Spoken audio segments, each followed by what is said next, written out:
हिते तव्हांखे ख़बर ॾियूं मेड़ वेझो ॻोठ चारो में मासूम ॿारड़ो तलाउ में ॿुॾी फौत वियो आहे। आकाश बुगियो जो लाश हथ कयो वियो आहे। लाश घर आणण ते कोराम अची वियो आहे। ॾुखंदड़ ख़बर आहे तव्हांखे ॾियूं पिया मेड़ वेझो ॻोठ चारो में मासूम ॿारड़ो तलाउ में ॿुॾी फौत वियो आहे। आकाश बुगियो जो लाश हथ कयो वियो आहे। लाश घर आणण ते कोराम अची वियो आहे।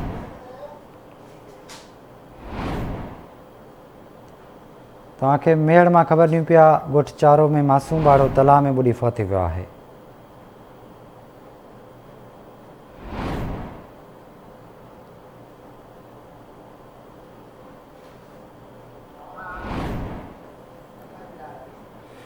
आगाह कयूं पिया मेड़ वेझो ॻोठ चारो में मासूम ॿारड़ो तलाउ में ॿुॾी फौत वियो आहे। आकाश बुगियो जो लाश हथ कयो वियो आहे जॾहिं त लाश घर आणण ते कोराम अची वियो आहे।